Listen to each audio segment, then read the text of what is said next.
கவியரசு கண்ணதாசன் இலக்கிய பேரவையின் 39வது திங்கள் சொற்பொழிவு. நெல்லை பாளையங்கோட்டையில் கவியரசு கண்ணதாசன் இலக்கிய பேரவையின் 39வது திங்கள் சொற்பொழிவு மாநில தமிழ் சங்க கூட்ட அரங்கில் தலைவர் திருக்குறள் முருகன் தலைமையில் நடைபெற்றது. இசை ஆசிரியர் நவநீதன் தமிழ்தாய் வாழ்த்து பாட நிகழ்ச்சி ஆரம்பமானது. நிகழ்ச்சிக்கு மாநில தமிழ் சங்க தலைவர் முனைவர் பால்வளன் அரசு, நிறுவன தலைவர் சுப்பிரமணியன் ஆகியோர் முன்னிலை வகித்தனர். பாவலர் முத்துவேல் வரவேற்புரை நிகழ்த்தினார். சிறப்பு அழைப்பாளராக கலைமாமணி முனைவர் சந்திர புஷ்பம் கலந்து கொண்டு தமிழோடு விளையாடிய கவியரசர் என்ற தலைப்பில் சிறப்புரையாற்றினார். கவியரசு கண்ணதாசன் இலக்கிய பேரவை செயலர் பாலகிருஷ்ணன் நிறைவுரையாற்றினார். புலவர் ராமசாமி நன்றியுரை கூறினார். நிகழ்ச்சியில் தமிழ் ஆர்வலர்கள் திரளானோர் கலந்து கொண்டனர். அந்த பாடலுக்காகவே, அந்த பாடலும் அறிவிப்புக்காக நான் வானொலியில் அறிவிப்பாளராக பணிபுரிய வேண்டும், பாடல்களை ஒளிபரப்ப வேண்டும், அதனோடு சேர்த்து பாட வேண்டும் என்ற ஒரு திட்டத்தில் அந்த பணிக்கு செல்ல வேண்டும் என்று நினைத்தேன். இறைவன் அந்த பணியை குறித்தான். நீ எதை நினைக்கிறாயோ அதுவாகவே அடைகிறாய் அப்படிங்கிற மாதிரி எனக்கு அந்த பணி கிடைத்தது. அது எனக்கு மிக்க மகிழ்ச்சி. அதனால கண்ணதாசனை எங்க பாட சொன்னாலும் பாடலாம், எப்படி பாட சொன்னாலும் பாடலாம். தமிழோடு விளையாடியவர் கவியரசர். அவர் எல்லா பாட்டுமே தமிழோடு விளையாடுவார். தமிழ் தொடங்கிய நம்ம பொதிகை மலையிலிருந்து அவர் அந்த பாடலையே சொல்லும் போதே அவருடைய ஒவ்வொரு பாடல்களிலும் அவருடைய தமிழ் விளையாடல் அந்த கவிதையில் இருக்கும். என்ன பெரிய தமிழ் இலக்கியத்தில் அவர் பட்டம் வாங்கியவர் அல்ல, ஆனால் பயின்றவர்.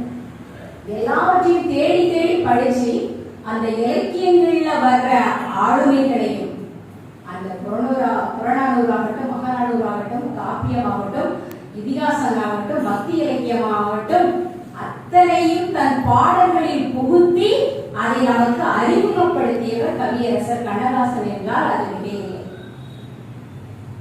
ரொம்ப முக்கியமான ஒரு பாடல் பொதிகை மலை அப்படிங்கிற தமிழ் அப்படிங்கிறனால பொதிகை மலை முதல் எடுத்துக்கலாம் அப்படின்னு நினைக்கிறேன்.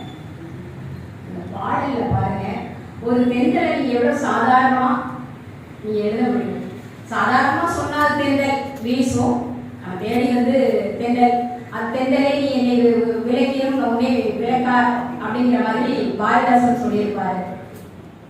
ஆனா அந்த தென்றல் எப்படி வருது பாருங்க. நதியில் விளையாடி கொடியில் தலை சீவி நடந்த இளந்தென்றலே வளர் பொதிகை மலை தோன்றி மதுரை நகர் கண்டு போய்ந்த தமிழ் மன்றமே. ஒரு அழகான ஒரு தென்றல். இதே மாதிரி அந்த தென்றலா மறுபடியும் ஒரு பாடலை சொல்லியிருப்பாரு. அந்த தென்றல்ங்கிற ஐயா சொன்ன மாதிரி பத்திரிகை நடந்ததில்ல. அந்த பத்திரிகை முதலில் கொஞ்ச நாள் நடந்துச்சு, அப்புறம் இல்லை, அதுக்கப்புறம் மறுபடியும் வந்துச்சு. அப்போ அவருடைய உதவியாளர் கேட்கிறாரு, ஐயா தென்றல் பத்திரிகை மறுபடியும் நம்ம வரணும்னா நீங்க ஏதாவது ஒரு 2 வரி கொஞ்சம் பிடிக்கிற மாதிரி எழுதுங்க, அதுக்கப்புறம் தான் அந்த பத்திரிகையை வாங்குவாங்க அப்படின்னு சொல்லி. அதற்கு கவியரசர் கண்ணதாசன் நின்ற தென்றல் மீண்டும் வருகிறது வீசுகிறதுன்னு சொன்னார். அப்படிப்பட்ட ஒரு அருமையான தமிழை தந்தவர், நினைச்ச மாத்திரத்துல கவிதை எழுதுற தன்மையுடையவர் கவியரசர் கண்ணதாசன்.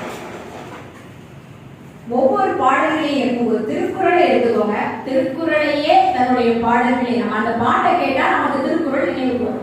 அப்படிப்பட்ட பாடல்கள் எத்தனை உங்களுக்கு தெரியும், நிச்சயம் நீங்க படிச்சிருப்பீங்க, இருந்தாலும் நான் சொல்றேன். உன்னை நான் பார்க்கும் போது மண்ணை நீ பார்க்கின்றாயே, விண்ணை நான் பார்க்கும் போது என்னை நீ பார்க்கின்றாயே, நேரிலே பார்த்தால் என்ன நிலவென்ன தேய்ந்தா போகும். எப்படி பாடியிருந்தார். நேற்று வரை நீ யாரோ நான் யாரோ, இன்று முதல் நீ வேறோ நான் வேறோ. இந்த பாட்டை கேட்கும்போது உங்களுக்கு எந்த குரல் நினைவு வருது? யான் நோக்குங்கால் நில நோக்கும், நோக்காக்கால் தான் நோக்கி மெல்லனகும். இந்த குரல் நினைவு வரும். ஆக அப்படிப்பட்ட ஒரு குரலை ஒரு மனதில் வைத்துக் கொண்டு எல்லாவற்றையும் படித்தவர் கவியரசர் கண்ணதாசன். அவர் தீர்க்கதரிசி. ஐயா சொன்ன மாதிரி அவர் ஒரு